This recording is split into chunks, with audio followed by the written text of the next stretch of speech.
¿Sabías que a Lorenzo Buturini le decían el extraidor de mapas? ¿No?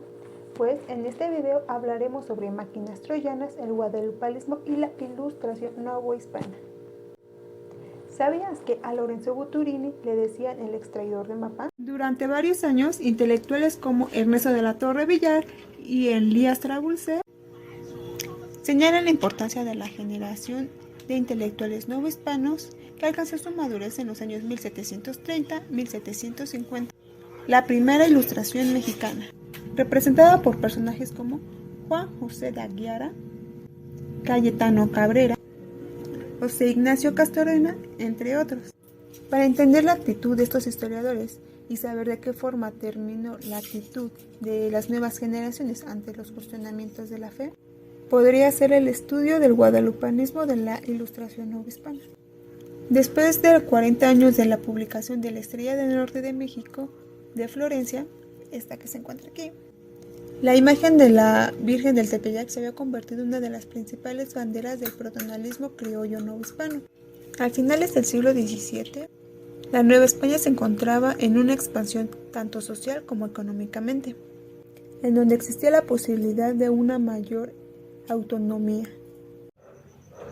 En esta situación se necesitaban símbolos que ayudaran a fortalecer la unidad de una sociedad cada vez más consciente sobre su identidad dentro del ámbito de la monarquía hispánica. Y en el caso de la Virgen mexicana se creó un vínculo especial entre la devoción y los discursos de escritores que alimentaban y guiaban el crecimiento de esta corriente espiritual. Y resulta curioso la ligereza con la que Florencia trató una problemática que anteriormente ya se había dado, pues desde 1966 se le había pedido a la Santa Sede un oficio para poder realizar la fiesta de la Virgen. Y dicha problemática era que no se tenían los documentos históricos necesarios que respaldaran esta tradición, así como también los milagros y la milagrosa imprimación de la Virgen. Tiempo después, la Virgen mexicana no avanzó demasiado, pues para Florencia los obstáculos opuestos a la causa guadalupana eran grandes, pero no imposibles. Frenado en parte por la burocracia vaticana, pero sobre todo por las reglas estrictas en Roma. Y en la Estrella del Norte de México declaró abiertamente que la tradición de varias generaciones era la mejor garantía del portento, sin mencionar el silencio de varios autores, tanto como contemporáneos y los más cercanos a esta aparición. En el siglo XVI surgió la teología positivista, que nació como reacción a la escolástica decadente de la Edad Media, que peleaba por el retorno a las fuentes originales del cristianismo, y se desarrolló un conjunto de herramientas necesarias para una correcta interpretación de los textos sagrados y de la tradición escrita de la Iglesia. Tiempo después se creó una revolución, con grandes consecuencias en el terreno de la historiografía, como resultado de este nuevo modelo de investigación teológica.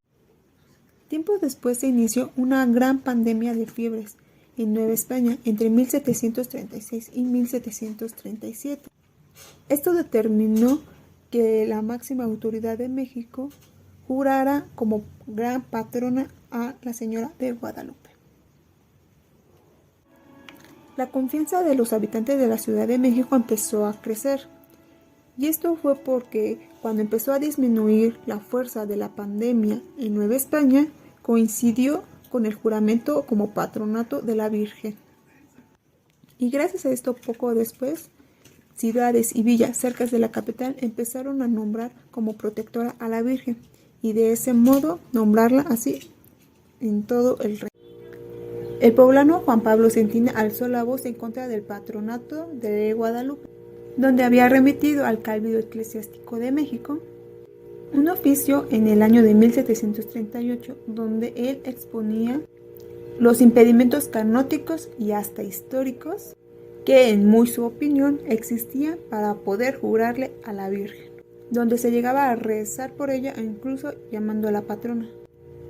El mayor problema para Juan Pablo Centina era la falta de reconocimiento por parte de la sede apostólica. Y al solo obtener el silencio de la congregación de ritos, solo provocó otra vez que renaciera la atención que se le había dado anteriormente por la falta de testimonios y documentos oficiales como históricos sobre este milagro.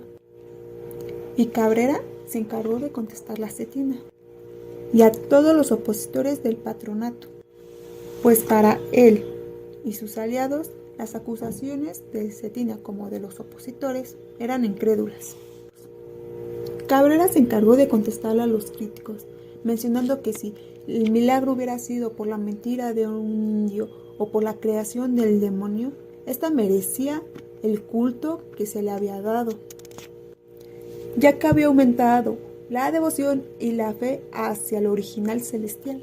Él es Lorenzo Buttirini, el extraidor de mapas, un italiano que llegó a México en 1736, año en donde estaba la epidemia de la peste en México. Él, impresionado por el fin en que había llegado la epidemia, que coincidió con el juramento de patronato de la Virgen, y esto le llamó muchísimo la atención.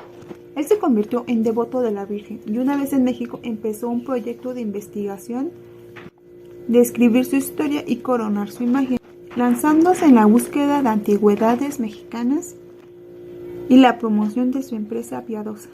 Sus actividades llamaron la atención de autoridades sobre sus irregularidades. Sus actividades llamaron la atención de las autoridades de Nueva España sobre sus irregularidades, lo que lo llevaría en 1743 a su destierro y a la prisión. Lorenzo estaba al tanto de algunas de las corrientes avanzadas del pensamiento europeo de la época, que como ya sabemos, no eran ignoradas del todo por los guadalupanistas contemporáneos. Pero, a diferencia de ellos, Lorenzo no temía avanzar por los senderos de la crítica ni ensayar filosofía de la historia, distantes a la escolástica tradicional. Tampoco le aterrorizaba el esfuerzo de redescubrir e interpretar fuentes históricas, hasta entonces que eran ignoradas o desaparecidas. Detrás de su obra se descubre el espíritu del catolicismo ilustrado que consideraba como dañosa para la religión las tradiciones piadosas sin sustento histórico, pues su irracionalidad solo servía para alimentar el escepticismo de los incrédulos. Que, para Cabrera, los antiguos papeles reunidos por Lorenzo resultaban ser unas máquinas troyanas, que como el caballo de Troya, los documentos bajo el aspecto de auxilios podían en realidad ser una trampa que arriesgara los fundamentos históricos del milagro. Para el italiano, estos riesgos debían ser más que barreras. Aliento para la tarea del historiador, sobre todo en aquel que buscaba dar fundamento a la fe en la razón. Prometía respaldar a las dificultades más antiguas de la historia guadalupana, como la falta de noticias sobre la imagen de los autores primitivos y desmentir a aquellos que habían negado a las historias y códices indígenas. Con esta nueva acción, Lorenzo había abierto una nueva etapa para el guadalupanismo novohispano, que tiempo después, lejos de sus papeles y de su Virgen, murió en la pobreza en Madrid, en 1755. Casi al mismo tiempo, dos hechos capitales ocurrieron. El primero fue la confirmación del patronato de Guadalupe en Roma. En 1746, la Virgen de Guadalupe fue jurada patrona general de la Nueva España. Y para obtener de la Santa Sede la confirmación del patronato, la concesión de la misa y la fiesta de la Virgen de Guadalupe, se aprovechó la partida hacia Roma del jesuita Juan Francisco López en 1752. Y a pesar de algunas dificultades, la solicitud del jesuita fue aprobada. Y así, Benedicto XIV confirmó el 25 de mayo de 1754 el patronato y concedió para la fiesta el 12 de diciembre. López mandó imprimir decenas de ejemplares del oficio, que no tardaron en llegar a México en 1756. Pero a pesar de todo, aún había personas que mencionaban que no había existido el milagro. Por ejemplo, una declaración explícita sobre la imagen original, un hecho grave, ya que no se contaba con las actas de Zumárraga, el único documento probatorio del milagro.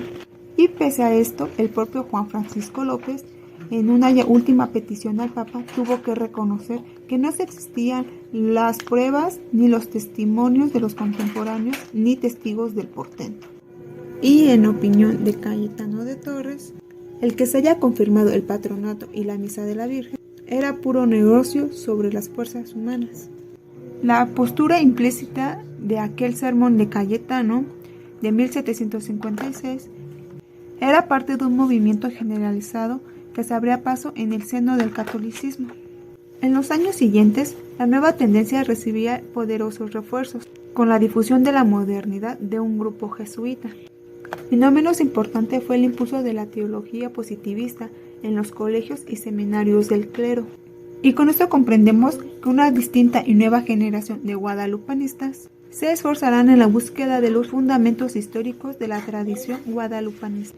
Irónicamente, el héroe de esta nueva generación era aquel hombre menospreciado por defensores ortodoxos de la tradición, Lorenzo Buturini. La memoria del erudito italiano y de su trabajo fue reivindicada. Nombrado como extranjero o extraidor de mapas, de Cabrera se convirtió en el devotismo guadalupano, don Lorenzo Buturini.